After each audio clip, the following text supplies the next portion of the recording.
probably wondering where have I been, and the other 98% of you didn't even know I was gone, so thanks for the love, whore.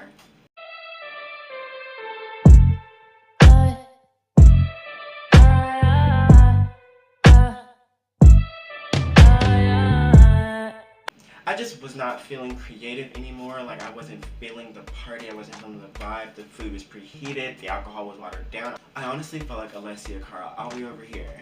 There was just so much negativity. Like, there was just like a bunch of toxic people around me, and I don't mean the ones Britney S. Spears preached about, but your sis took a sick week. I got a little R&R, I'm back, I'm feeling creative, I'm ready to give it to you. I'm now 20 years younger, my hair is longer, yes Karen, it moves.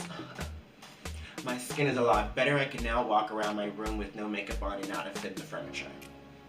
I was simply just forgetting why I started YouTube in the beginning, and it was not for like views or anything like that. It was for just like, I've moved around so many times, I've met so many great people, and this was like kind of me getting to be with those people and hang out with people without physically actually being there. So it was like me giving them a part of me every single day that they can watch and stuff like that. I will now take my Oz in my cooking class. Now let's cut all the Oprah crap and let's jump right into why you actually clicked on this video.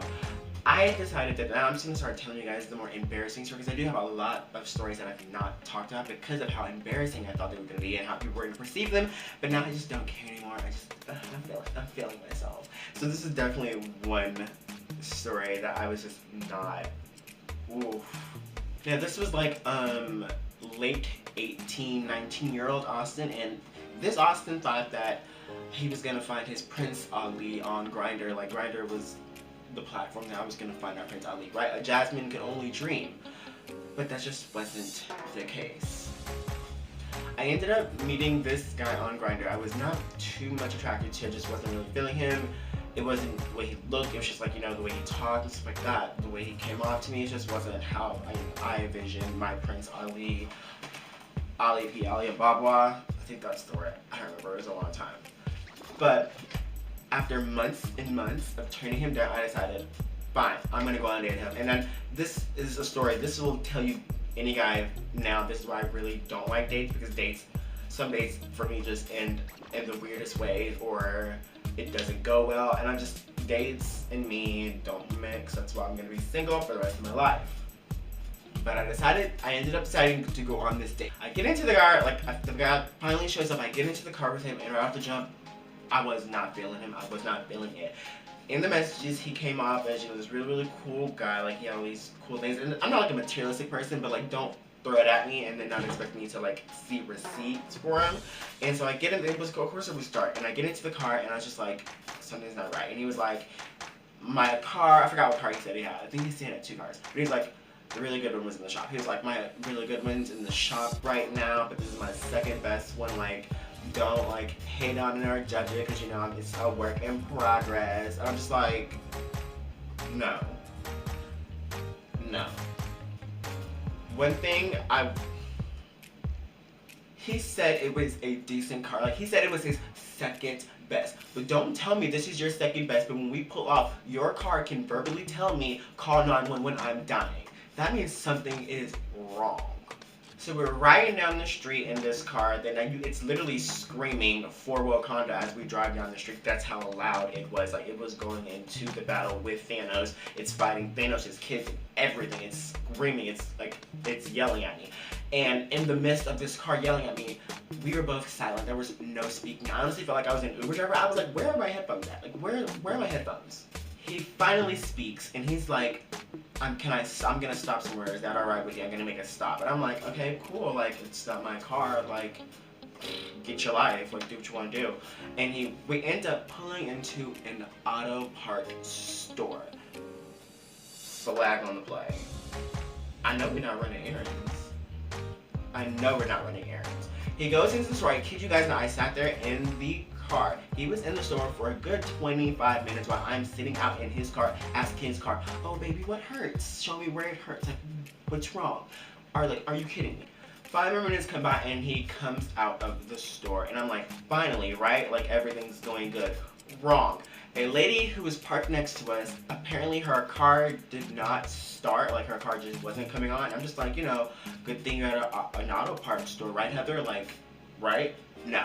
He jumps out of the car and decides to help her push her car 10 feet over to the other side in front of the store. I'm like, cute, that's nice, I see you.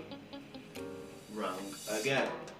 It took 4 guys from the auto part store, sorry, him and then Heather. They're trying to push his car 10 feet and it's taking them forever. He finally looks over to me in the car and he's like, are you gonna help? Foul. A complete foul. Complete fumble of the ball. Switch to the other side, like, turnover. Are you kidding me? I'm looking at, I said, no, I'm sitting here putting pressure on your car's wound while you help another person with a dead car. Like, your car could be next, and you want me to come out and help? That's not my gig. So we literally spent an hour in this parking lot, literally a complete whole hour after the 25 and the 5 minutes, because I did count, because I'm that bitch. And they finally get the car pushed over. He gets back in the car and he's like, so you ready to go home? I'm just like, you know what, that's the nicest thing you have said all night. Your mother raised a gentleman. Yes, I'm ready to go home.